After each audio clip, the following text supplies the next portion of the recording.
Hello, नमस्कार प्यारे बच्चों, स्वागत है आपका हमारे चैनल मैथ्योपीडिया पे। तो गुड मॉर्निंग। सुबह के 7 बज चुके हैं, बिल्कुल सुबह उठ जाओ। और आप लोग का जैसा कि हम लोग कहे थे कि हम लोग क्या करने वाले हैं, 10 दिन में हम लोग 10 सेट पेपर क्लियर करेंगे। तो आज हम लोग का डे 2 है। कल का सेशंस बिल्कुल आप लोगों ने देखा, के लिए धन्यवाद। और आप लोग का ये मोटिवेशंस जो है बना रहे। और बिल्कुल 24 तारीख के आने वाले एग्ज़ाम बार-बार बोल रहा हूँ, 24 तारीख को एग्ज़ाम आने वाला है, तो आप लोग को अब पूरी देखनी है, ठीक है? पूरा कवर कर लीजिएगा। ये आपका जो बचा हुआ दिन है, इस बचे हुए दिन में अगर आप लोगों ने अभी अगर अपना पूरा समय दे दिया, तो अब फिर आपको कोई भी सरकारी कॉलेज से लेने से कोई नहीं रोक सकता है, ठीक है? सरकारी कॉलेज आपका होगा, ये हम लोग गारंटी लेते हैं, ठीक है? आपने अगर ये कोर्स अगर कर लिया, जैसा कि आप लोग बोले थे जो टाइमिंग है, फिर से जो नए बच्चे हैं, वो टाइमिंग हमारे याद रखेंगे क्रैश कोर्स के। सुबह के 7 बजे केमिस्ट्री का मिलता है, ठीक है? शाम के 7 बजे आपका मैथ्स का मिलता है और रात के 9 बजे हम लोग फिजिक्स का देते हैं। तो अभी इस तरह का तीनों सेशंस हम लोग का चल रहा है। ठीक है? तो बिल्कुल आप लोगों को क्या करना है कि लगातार हमारे साथ बने रहना है। हम लोग भी क्या कर रहे हैं कि पूरी तरह से पता है ये जो आपको वीडियो आपको सुबह मिलेगा, मैं इस वीडियो को रिकॉर्ड कर रहा हूँ आज 12 बजे रात में, ठीक है? आज 12 बज चुके हैं और मैं ये रिकॉर्ड कर रहा हूँ और सोच लो कि अभी रिकॉर्ड कर रहा हूँ और बनाते-बनाते मेरा 1 भी बज सकता है। और आपको सुबह को 7 बजे आपको मिलना भी है। और मेरे को देख लो कि 1 बज जाएगा, सो फिर कितना लेट होगा, सुबह में मेरे को ऑफ़लाइन क्लास भी लेना है। तो जिस तरह का मोटिवेशंस हम लोग रख रहे हैं आप लोग के लिए, आप लोग भी क्या करो कि जो बचे हुए कुछ दिन हैं, इसमें आप लोग पूरा मतलब अभी 7 दिन के लिए जो बचे हुए दिन हैं, सब कुछ भूल कर के आपको अपनी तैयारी पे लग जाना है, बस ये कुछ दिन के लिए, ठीक है? इस तरह का मोटिवेशन आप भी दिखाइए। और वीडियो पसंद लग रहा है तो बिल्कुल कमेंट करें, थोड़ा कमेंट बॉक्स में मैथोपीडिया लिखें, ताकि हम लोग को लगे कि हाँ, आपको समझ में आ रहा, और शेयर करें, ठीक है? चलिए, तो हम लोग अब आज का सेशन शुरू करते हैं। ये तो होगी हमारे आज की जो बातें थी। आज देखते हैं कि आज हमारे पास क्या इम्पोर्टेंट क्वेश्चंस है। केमिस्ट्री के डे 2 है आज, ठीक है? क्रैश कोर्स का आपका डे 2 है। चलिए देखिए, हाँ, एक चीज़ मैं बोलूँगा कि अगर आपको ये अगर ब्लर दिख रहा होगा तो थोड़ा-सा क्वालिटी को क्या कर दीजिएगा कि अगर आपको 144 है, तो आप इसको 360 पिक्सल पे करके देख लीजिएगा, आराम से आपको क्वेश्चंस दिखेगा। ऐसे क्वेश्चंस मैं पढ़ दूँगा, आप लोगों को दिक्कत नहीं होगा। क्वेश्चंस को आराम-आराम से पढ़ेंगे ताकि आपको समझ में आए। चलो देखो, क्या बोल रहा है कि 2 परमाणुओं के बीच सहसंयोजी बंधन बनता है। यानी कि 2 परमाणु हैं, 2 परमाणु आपस में सहसंयोजी बंधन, जो इंग्लिश वाले बच्चे हैं, कोवैलेंट बॉन्ड इसको बोलते हैं। तो कोवैलेंट बॉन्डिंग कब बनता है? तो शेयरिंग ऑफ इलेक्ट्रॉन, यानी कि जब इलेक्ट्रॉन का क्या होता है? सहभाजन होता है, मतलब दोनों एक-एक इलेक्ट्रॉन सहभाजन करेगा। जैसे कि समझ लो, अगर O2 मॉलिक्यूल बढ़ाना है, तो हम लोग जानते हैं कि ऑक्सीजन के आउटर मोस्ट में कितना इलेक्ट्रॉन होता है? 6। इसके भी आउटर मोस्ट में कितना इलेक्ट्रॉन होगा? 6। तो ये क्या करेगा, इस तरह से ये हम लोग का शेयर करेगा इधर, और ये हम लोग का इधर से शेयर करेगा। तो दो-दो इलेक्ट्रॉन का शेयरिंग करता है, इसीलिए ओ डबल बॉन्ड क्या लिखते हैं हम लोग? वो लिखते हैं, ठीक है? इसलिए हम लोग का वो बनता है। तो इसका आंसर हम लोग का क्या हो जाएगा? डी, ठीक है? क्लियर करते जाना है, कहीं भी किसी तरह का कोई दिक्कत नहीं छोड़ना है। और कमेंट बॉक्स में थोड़ा-सा कमेंट कीजिएगा ताकि हमारा मोटिवेशन बना रहे, और शेयर तो ज़रूर करें, क्योंकि अब टाइम है ही नहीं। जो बच्चे तैयारी कर रहे हैं और लगातार हमारे साथ बने हुए हैं, वो तो धन्यवाद। कि बस आपका रिज़ल्ट कुछ आ जाएगा। 32 नंबर क्वेश्चन है कि निम्न में से किसकी इलेक्ट्रॉन बंधुता शून्य होती है? देखो, इलेक्ट्रॉन बंधुता शून्य होती है का मतलब क्या रहेगा कि जो इनर्ट गैसेस होता है, और ग्रुप 18 एलिमेंट जो पीरियोडिक टेबल का होता है, वो आपका इनर्ट गैसेस होता है। तो इनर्ट गैसेस में हम लोग का क्या आएगा? ठीक है, हीलियम, नियोन, आर्गन, क्रिप्टन, जेनन, ये सब जो आता है ना, ये ग्रुप 18 एलिमेंट है। इसका आउटर मोस्ट शेल फुलफिल होता है, तो इसका मतलब है कि इसमें कोई भी इलेक्ट्रॉन खुला नहीं रहता है। तो इसका आंसर क्या हो जाएगा? नियोन, ठीक है? क्योंकि इसमें कोई भी फ्री इलेक्ट्रॉन है नहीं, इसलिए इसका आंसर ये होगा। और ये इनर्ट गैसेस बोलते हैं, अकेरिय गैसेस बोला जाता है, ठीक है? आगे 33 नंबर, एक हाइड्रोजन गैस से 1/5 गुना दर से विसरित होती है, तो गैस का अणुभार क्या होगा? देखो, इस तरह का क्वेश्चन हम लोग आपको निकालने के लिए करवाए थे, ठीक है? फिर भी हम लोग एक बार आपको निकालेंगे। जैसे कि मान लो कि हम लोग का फार्मूला क्या होता है, निकालते हैं R2/R1 बटा, ये फार्मूला को याद रखना, अंडर रूट, ठीक है? अंडर रूट हम लोग का हो जाता है 2/m। तो 1/5 अगर करेंगे तो ये हम लोग का कितना आ जाता है √2/m, ऐसे रेसिप्रोकल लेते हैं, दोनों साइड स्क्वायर करेंगे तो आ जाएगा 1/25 इज इक्वल टू कितना 2/m। और m इज इक्वल टू अगर निकालते हो ये इससे गुना कर दो तो m इज इक्वल टू कितना निकल जाएगा 25/2, m बराबर हम लोग कितना आ जाएगा 50। ठीक है, तो देखो 50 है आंसर में, ऑप्शन नंबर ए जो होगा 50 होगा। ये हम लोग का फॉर्मूला होता है R2/R1। ठीक है, R2/R1 बटा M1 M1/M2 ये हम लोग का होता है रेसिप्रोकल। ठीक है, आगे बढ़ा जाए। हो रहा है कि 34 नंबर में 27 डिग्री सेल्सियस व 780 दाब पर किसी गैस का आयतन 50 ml है, तो एनटी पर उसका आयतन क्या होगा। ठीक है, चलो ये है जो क्वेश्चन है ना, ये हम लोग का गैस समीकरण के नियम से बनता है। तो गैस समीकरण का नियम जो होता है, गैस समीकरण का अगर नियम हम लोग लेते हैं, होता है P1V1 बटा, ठीक है, T1 is equal to formula होता है P2V2 बाई T2। ठीक है, T2। अब हम लोग को फार्मूला में दिया हुआ है P1 का जो वैल्यू दिया है, P1 का वैल्यू कितना दिया है 780 दिया है। इसके बाद है, ठीक है, V1 का वैल्यू हम लोग को दे दिया है 50 और T1 का वैल्यू भी दे दिया है 27।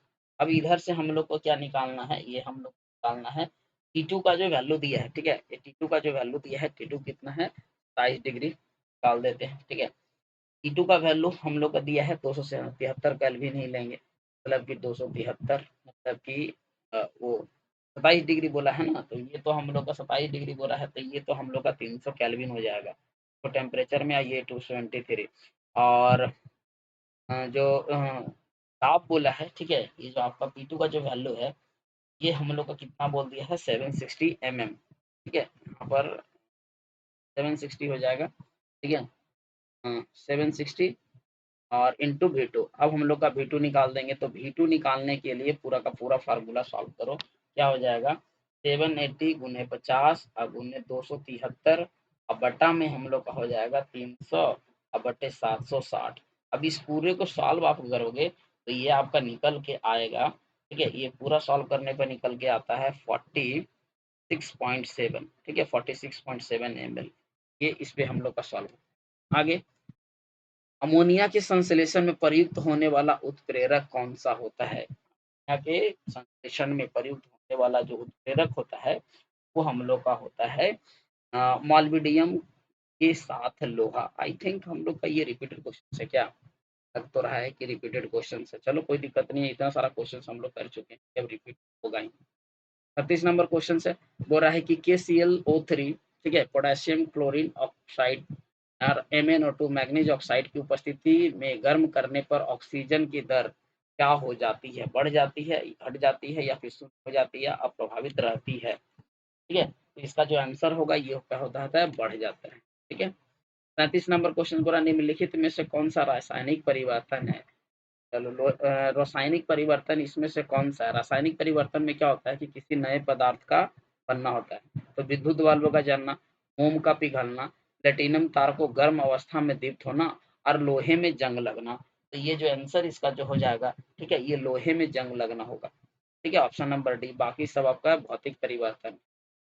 परमाणु भार का अंतर्राष्ट्रीय मानक है, परमाणु भार अंतर्राष्ट्रीय किसका मानक हम लोग लेते हैं। ठीक है, तो परमाणु भार का अंतर्राष्ट्रीय मान जो लेते हैं वो हम लोग C12 पद्धति पे लिया जाता है, इसको बोलते हैं कार्बन 12। ठीक है, 38 का हम लोग का कितना हो जाएगा, ऑप्शन का ए।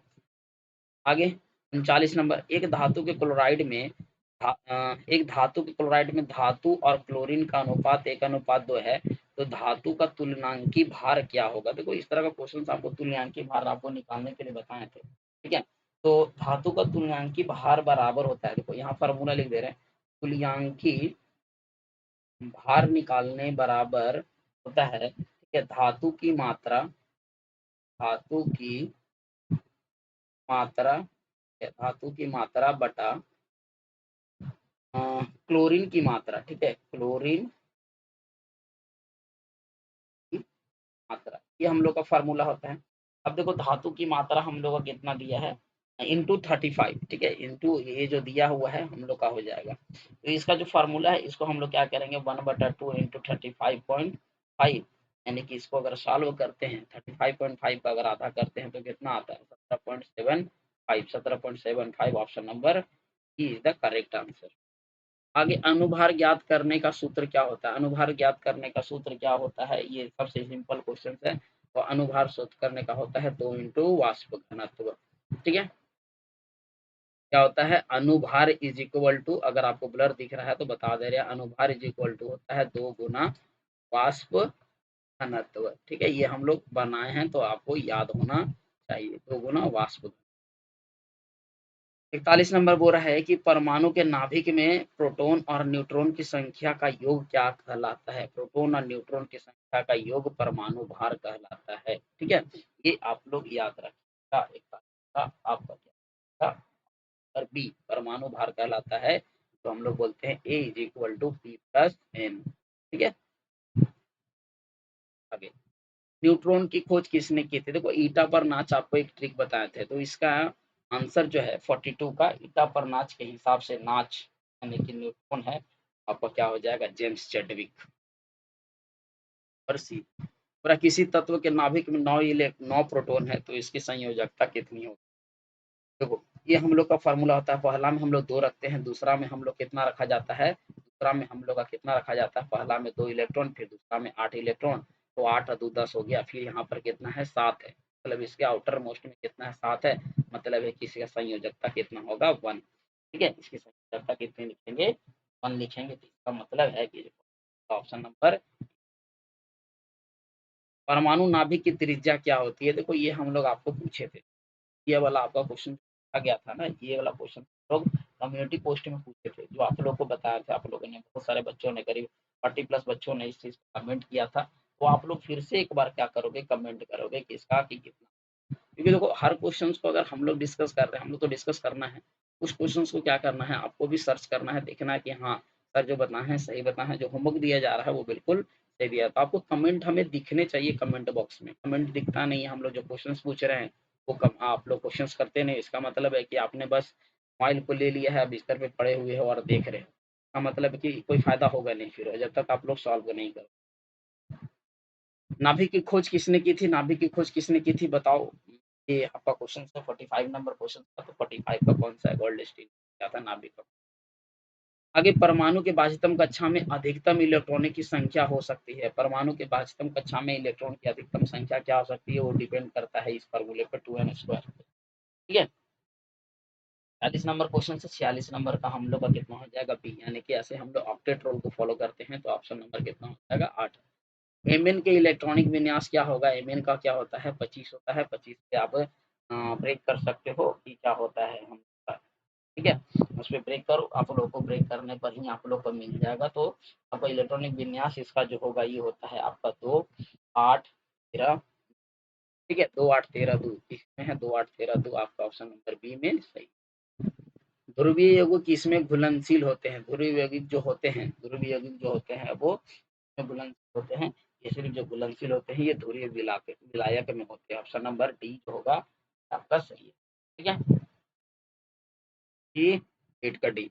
एजीसीएल जल में अविलय है क्योंकि, क्योंकि एजीसीएल जो होता है ये जल में अविलय होता है, इसका बस एक रीजन है कि इसमें लैटिन ऊर्जा अति उच्च होता है। तो ऑप्शन नंबर ए जो हो जाएगा, ठीक है, ऑप्शन नंबर ए 49 का option number A is the correct answer. Sodium परमाणु सोडियम आयन से इनकी संख्या में भिन्न होते हैं। देखो सोडियम परमाणु में कितना इलेक्ट्रॉन हो गया? 1, 11। ठीक है, और यानी कि 2 8 1 होता है। ठीक है, इसमें प्रोटॉन की संख्या कितना होता है आपका? 11, इलेक्ट्रॉन की संख्या आपका कितना होता है? 11। लेकिन अगर सोडियम आयन बात करें Na+, तो होता क्या है कि ये अपना इलेक्ट्रॉन को दे दिया, तब किसके पास बचा कितना? 10। तो कितना लिखते हैं? 2 8 लिखते हैं। ठीक है, तो 2 8 लिखें, इसका मतलब है कि यहाँ पर इलेक्ट्रॉन की संख्या कितना हो जाएगा?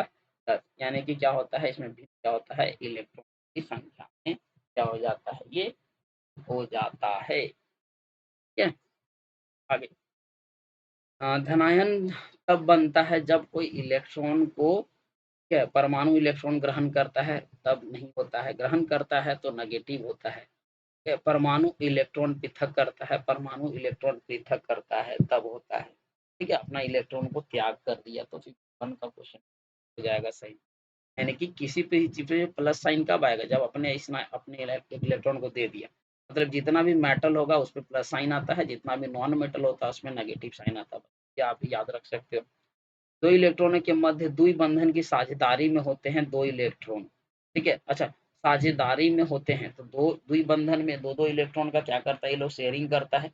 अब खुद ही सोच लो कि कितना इलेक्ट्रॉन हो जाएगा, हम लोग का 4 इलेक्ट्रॉन हो जाएगा, क्योंकि 2 इलेक्ट्रॉन, ये जैसे ऑक्सीजन का भी आप लोग बताएं कि दोनों क्या किया है, शेयरिंग किया है, तो दोनों 2-2 इलेक्ट्रॉन का शेयरिंग किया, मतलब कितना हो गया, 4 इलेक्ट्रॉन हो गया।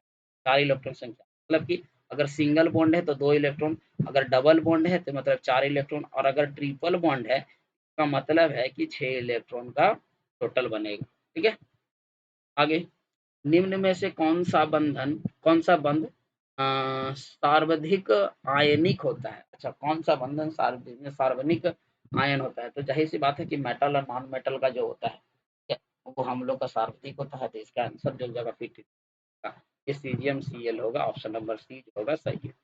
कौन सा तत्व सार्वधिक विद्युत ऋणात्मक होता है? विद्युत ऋणात्मक बोला है, ठीक है, तो जो 54 नंबर क्वेश्चन है उसका सी फ्लोरीन होता है आपका विद्युत ऋणात्मक सबसे ज्यादा कौन, ये आपको याद रखना है। ठीक है, पहले फ्लोरीन, फिर ऑक्सीजन, फिर नाइट्रोजन। 55 आवर्त सारणी में पांचवें आवर्त में तत्वों की संख्या कितनी होती है? पांचवें आवर्त में तत्वों की संख्या कितनी? तो ठीक है, कोई दिक्कत नहीं है, आप निकाल सकते हो, क्वेश्चन इसमें कुछ तो है नहीं। ठीक है, तो जो 55 नंबर क्वेश्चन जो है, ये 55 नंबर क्वेश्चन का कितना हो जाता है आपका, कितना रहता है आपका, 18। ठीक है, इसके बाद कौन है जी, ये पीरियोडिक टेबल है ना, पहला में रहा एक दो गो रहता है, ठीक है, यहाँ पर हम लोग रखते हैं पहला में, जैसे हाइड्रोजन एक, फिर यहाँ पर रखते हैं हम लोग का ये, फिर यहाँ पर हम लोग का रहता है, फिर यहाँ पर हम लोग का रहता है, फिर यहाँ पर हम लोग का रहता है, बाकी लेंथेनाइड रेक्टेनाइड सीरीज तो आपका नीचे में रहता है। निम्नलिखित में से कौन सा नाइट्रोजन के साथ क्रिया करके नाइट्रेट नहीं बनाता? ये देखो आज ही हम लोग बनाए थे कि कौन सा करता है नाइट्रोजन, ये सोडियम। ये हम लोग आज फिर रिपीटेड क्वेश्चंस में ये हम लोग का था। सोडियम एसीटेट को सोडाइल लाइम के साथ गर्म करने पर क्या बनता है? तो जो नंबर होगा उसका क्या हो जाता है आपका, ठीक है, नाइट्रेट से तो अभिक्रिया करके ही बनाता है। ठीक है, तो इसका जो आंसर है, ठीक है, 57 का सही हमको बताया, तो 58 नंबर क्वेश्चन का भी आंसर क्या होगा, इन 56 है ना, का जो है 56 का आपका सही बताया गया है, आपका ऑप्शन ए दे रहा है, जबकि इसका आंसर तो सोडियम होना चाहिए। अच्छा, मैं एक बार चेक करके देख लेता हूँ, यस आंसर में लिथियम आपका दिखा रहा है। ठीक है, कोई दिक्कत नहीं, हम लोग देख लेते हैं। 57 नंबर क्वेश्चन का इसका क्या हो जाएगा, मीथेन हो जाएगा आंसर में। ठीक है, 57 का बी। आगे 58 में हम लोग का क्या हो जाएगा कि निम्नलिखित में से किसके साथ है Na यानी कि सोडियम हाइड्रोजन कार्बोनेट क्रिया करके तेजी से बुलबुले के रूप में हो जाता है, ये होता है इथेनॉल। ऑप्शन नंबर बी हो जाएगा आपका सही। ठीक है, 59 का बोला है कि सोडा अम्ल अग्निशामक में आग बुझाने का मुख्य कार्य रूप से करता है क्या? सोडा में अग्निशामक कार्बन डाइऑक्साइड का, अम्ल का, या फिर सोडियम बाइकार्बोनेट का, ये जल ये करता है आपका सोडियम कार्बन डाइऑक्साइड का, ये होता है CO2। पीतल मिश्र धातु है, देखो ये बार बार क्वेश्चन आपका आ रहा है, पीतल मिश्र धातु है किस चीज का, तो आमराल जस्ता का है। ठीक है, तो ये थे हमारे केमिस्ट्री के 7 क्वेश्चंस। तो आई होप कि आप लोग क्लास पसंद आ रही होगी, और बिल्कुल आप लोग लगातार बन रहिएगा। अब हम लोग मिलेंगे शाम में 7 बजे एकदम मैथ्स के एकदम धमाकेदार क्वेश्चन के साथ, और रात के 9 बजे फिर हम लोग फिजिक्स के क्वेश्चन के साथ। तो आज का जो था, अब वो आपका लाइट चैप्टर पे था। कल हम लोग देखते हैं कि अगर आप लोग ने कमेंट अगर किए कि सर हम लोग को इस टॉपिक पे अगर आता है, कल 7 बजे से आपको 9 बजे तक कमेंट कर देना है। ठीक है, 9 बजे हम लोग कंटेंट के लिए अपने टीम को बुलाते हैं, वो रेडी करते हैं। आपको अगर 9 बजे से पहले अगर आपने कमेंट कर दिया, तो हम लोग क्या करेंगे, उसी टॉपिक बनाएंगे। नहीं कमेंट किया तो फिर हम लोग अपने अकॉर्डिंग चलते चलेंगे। ठीक है, तो मिलते हैं हम लोग अब शाम के 7 बजे से। तो आई होप मेरे तरफ से तो गुड नाइट, ताकि आप लोग को सुबह में वीडियो मिल जाए। तो चलिए, जय हिंद।